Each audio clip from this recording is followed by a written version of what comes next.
Peoples party کے senator فرحت اللہ بابر صاحب ہمارے ساتھ موجود ہیں. آج بڑے اہم نقطے پر سر آپ نے پوائنٹ اٹھایا ہے، وہ یہ ہے کہ انتخابی اصلاحات میں آپ نے کہا کہ جو پولیٹیکل پارٹی ہے نہیں لیکن سمجھی جاتی ہے آئی ایس آئی کا رول ختم کرنا ہوگا پارلیمنٹ کو. سر یہ بڑا اہم نقطہ ہے، کیسے ہوگا یہ؟ آپ سینیٹر ہیں، پارلیمنٹیرین ہیں، کون کرے گا؟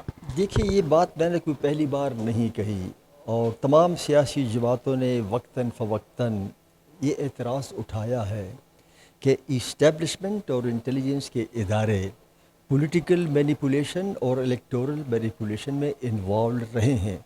جب تک آپ کسی مسئلے کا بیان نہیں کرتے ہو، ادراک نہیں کرتے ہو اور اس کو کھلم کھلا بیان نہیں کرتے ہو، آپ مسئلہ حل نہیں کر سکتے. میں نے آج جو کہا ہے وہ یہی کہا ہے کہ دیکھیے، یہ ایک مسلمہ حقیقت ہے کہ پاکستان کے سیاسی معاملات میں، پاکستان کے الیکٹورل معاملات میں اور ٹرانسفر آف پولیٹیکل پاور کے معاملات میں ریاست کے ادارے ملوث رہے ہیں.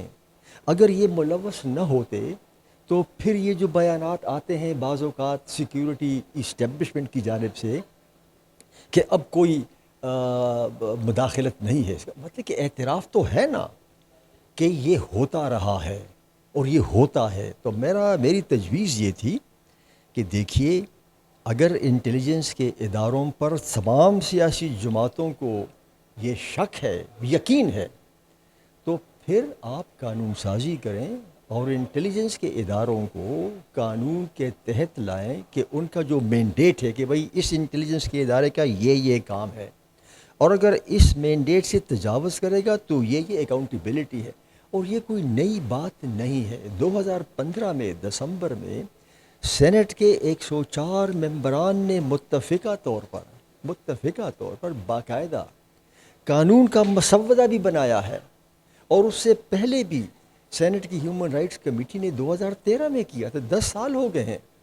تو کوئی ہوا سے تو بات نہیں کر رہا، میں سوچ سمجھ کے بات کی ہے، اور یہ پارلیمان کا حصہ ہے. اور کچھ بھی نہ کرو، دسمبر 2015 کا سینٹ کا جو متفقہ فیصلہ ہے اس پر عمل درآمد کر دو. سر میری تھوڑی سی رہنمائی فرما دیں، آپ سینئر سیاستدان ہیں. پارلیمنٹیرینز ایک دوسرے پہ پارٹیاں یہ ایلیگیشن لگاتی ہیں کہ یہ پارٹی اسٹیبلشمنٹ کی وجہ سے حکومت میں آئی ہے. یعنی سابقہ حکومت کو یہ حکومت کہتی تھی کہ یہ اسٹیبلشمنٹ کے یعنی صرف سلیکٹڈ ہے، اور یہ حکومت کو وہ لوگ کہتے ہیں ان کو لایا گیا ہے. سر مجھے یہ بتا دیں، جو پارلیمنٹیرینز یہ کہتے ہیں کہ ہم خریدے جاتے ہیں یا ہم اسٹیبلشمنٹ کا رول ہوتا ہے، وہ کیسے آئی ایس آئی کا رول ختم کر لیں گے؟ اگر یہ مسئلہ نہ ہوتا جو آپ نے، اور بڑا صحیح مسئلہ آپ نے اٹھایا، اگر سیاسی جماعتوں کے اندر یہ مسئلہ نہ ہوتا تو شاید مجھے یہ بات کرنے کی ضرورت بھی نہ ہوتی. یہ مسئلہ ہے سیاسی جماعتوں کا.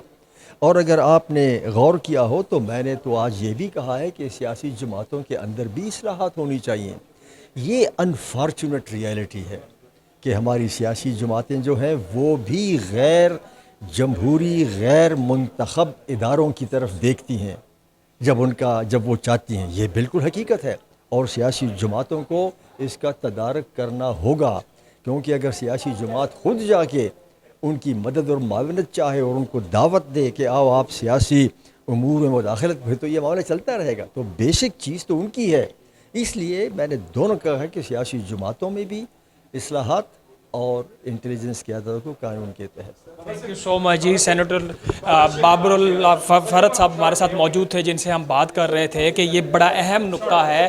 پچھلے 2-3 دن سے بڑا اہم پوائنٹ جو پارلیمنٹیرینز ہیں ان کی طرف سے اٹھایا جا رہا ہے کہ اداروں کی مداخلت ہوتی ہے. اور آج بھی یہ کہا گیا کہ انتخابی اصطلاحات میں ہم ایک اچھا فری فیئر الیکشن اگر کسی ہمارے عوام کو دینا چاہتے ہیں تو اس کے لیے سینیٹر فرحت اللہ بابر صاحب نے کہا کہ اداروں کی جو مداخلت ہے، آئی ایس آئی کی مداخلت ہے، اس کو ختم کرنا ہوگا، اس کے اوپر قانون سازی کرنی ہوگی. اس حوالے سے ہم نے ان سے جانا ہے.